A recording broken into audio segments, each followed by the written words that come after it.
Gue mau nge-review sepatu Adidas paling cakep menurut gue, sepatu basket tentunya, dan ini adalah sepatu Adidas Diro 10, bukan 10 sih, Diro 11. Check it out and stay tuned. Alright guys, selamat datang kembali di YouTube channel Naksir Sneakers. Kali ini kita bakal review sepatu Adidas Diro 11. Jujur aja gue nggak tahu apakah gue harus mereview sepatu ini karena ini sepatu yang bisa dibilang rada gimana ya, gue nggak tahu apakah orang tuh masih tertarik sama signature seriesnya Derrick Rose, karena ya jelas Derrick Rose pemain yang menurut gue sih dulu gokil banget, cuma sekarang udah kayak beralih dari Adidasnya sendiri. Nggak terlalu banyak orang yang bener-bener kayak ngejelasin sepatu ini secara detail, yang bener-bener kayak nge-launch sepatu ini secara eksklusif. Dan gue nggak tahu sih apa masih banyak orang yang tertarik sama sepatu ini. Buat gue pribadi, gue sih jujur aja masih ngefans sama D Rose. Menurut gue masih jadi salah satu top point guard di NBA juga.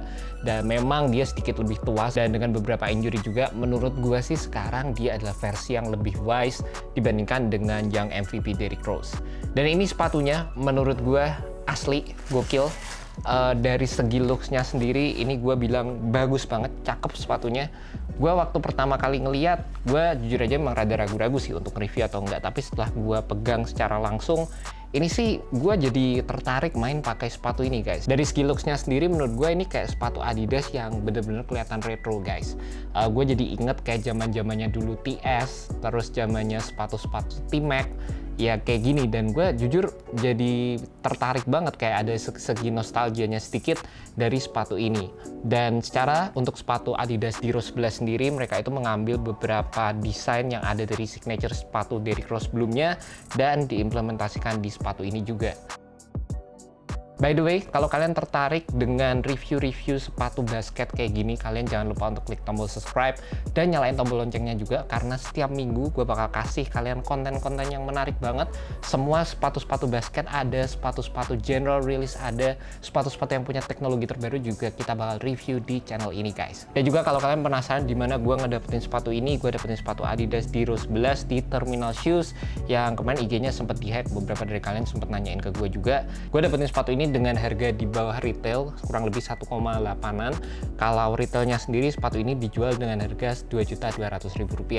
Gue sebenarnya cukup bingung juga sama sepatu D Rose ini, karena ini jadi sepatu yang bisa dibilang paling mahal juga dibandingkan dengan signature series lainnya. Dibandingkan sama kayak James Harden, sama Damian Lillard, sama Don't Issue, sepatu D Rose ini punya harga yang paling mahal guys. Tapi di satu sisi dari segi launch-nya sendiri emang nggak terlalu diperhatiin sama Adidas. Gue nggak tahu kenapa sih.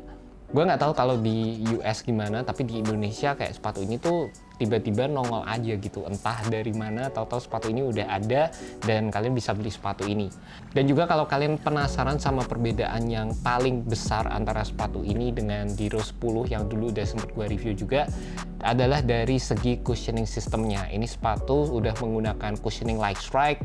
Di sepatu ini menurut gue cukup oke lah secara first impression. Di bagian heel kalian mendapatkan overall sensasi like strike yang lebih tebal, dan di bagian forefootnya sendiri gue bisa bilang ini sepatu yang mengutamakan kestabilan. Jadi kalian mendapatkan base yang cukup lebar dan kalian juga akan mendapatkan sedikit court feel di sepatu ini. Di bagian tractionnya, sepatu ini juga menggunakan traction yang ini bisa dibilang diambil dari sepatu Diro 7. Gue personally belum pernah pakai sepatunya. Mungkin buat kalian yang udah pernah pakai sepatu Adidas Diro 7, kalian bisa komen di bawah apakah sepatu itu punya traction yang oke guys. Tapi secara kalau gue lihat kayak gini, bentuknya kayak agresif banget, dan gue punya harapan yang cukup tinggi dengan pola traction yang digunakan di sepatu ini. Semua menggunakan solid rubber, dan satu yang cukup menarik di bagian tengahnya sini, ini tuh kayak dikasih kayak lambang angka 1 gitu.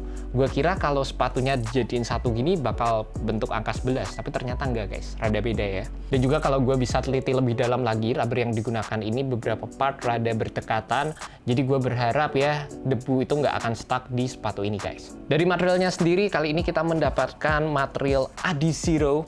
Yap, ini tuh udah kayak identik juga sama D Rose, Adizero. Kalau kalian sering banget denger Adizero, ya udah identik banget lah sama sepatu D Rose. Tapi buat kalian yang belum tahu apaan Adizero itu, ini adalah salah satu term yang digunakan oleh Adidas untuk penggunaan material yang ringan. Jadi mostly material uppernya sendiri ini tuh kayak material yang kalian bisa lihat ada material yang see-through juga di samping sini. Jadi kalian bisa lihat jari kalian, tapi di bagian dalamnya ini mostly tercover dengan penggunaan material mesh. Di bagian depan sini kita mendapatkan material yang sedikit lebih kuat karena di sini kita mendapatkan material tekstil. Dan ini untuk secara overall feel-nya sendiri, pas gue coba pakai sepatu ini, material ini ngeflexnya rada aneh guys. Mungkin butuh break in time sedikit, but hopefully ini sepatu bisa bekerja dengan baik di lapangan dari segi materialnya. Dan untuk overall fitnya sendiri, gue ngerasa sepatu ini fit true to size. Di bagian heel memang rada sedikit aneh, nggak berasa terlalu nge-sculpt meskipun paddingnya di sini cukup banyak. Jadi kalau kalian mau pakai sepatu ini, pastikan kalian pakai kaos kaki yang tebal. Dan gue juga ngerasa gue harus tali sepatunya sampai di bagian atas ini, sehingga bagian heel gue berasa sedikit lebih secure di sepatu Adidas D-Rose 11. Dari segi lacing systemnya sendiri, D-Rose ini menggunakan lacing cable gini ya. Udah sering banget kita temukan di sepatu-sepatu Adidas juga, seperti di Don't Issue juga mirip kayak gini. Gue beberapa kali udah sering banget pakai pola lacing system yang seperti ini, dan memang ada beberapa orang yang sedikit skeptis apakah ini bakal durable, tapi selama gue pakai model-model kayak gini, gue nggak pernah sama sekali ngalamin kendala guys. Di bagian tangnya sendiri ini juga nggak terlalu banyak padding, cuma di bagian atasnya ini aja. Jadi secara overall untuk sculptingnya sendiri, untuk sensasi di ankle area, gue rasa cukup standar di sepatu ini.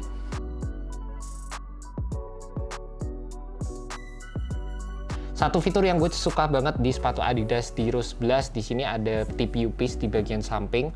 Jadi ini kalian bisa lihat di bagian samping sini nge-wrap sampai di bagian belakang. Ini berfungsi juga untuk memberikan kita support di bagian heel dan juga berfungsi untuk memberikan kita overall support di bagian arch kaki kita guys. Secara overall sepatu D-Rose 11 asli gue suka banget sama overall desainnya. Ini menurut gue Adidas banget ya, sepatu desain Adidas tuh ya kayak gini, bener-bener keren kalau gue bisa bilang dari segi desain. Kalau ngomongin dari pemainnya sendiri nggak perlu ditanya, menurut gue D-Rose itu legend, salah satu pemain terbaik juga, salah satu pemain yang gokil banget bahkan sampai sekarang menurut gue, dan jujur gue ngefans banget sih sama D-Rose. Jadi gue enak beli sepatu ini, gue jujur aja gue nggak tahu bakal coba atau enggak, karena ada banyak sepatu yang masih ngantri di bagian performance review. Kalau gue sempat, gue bakal cobain sepatu ini. And that's about it guys, overall review untuk sepatu Adidas D-Rose 11. Semoga kalian suka dengan video kali ini.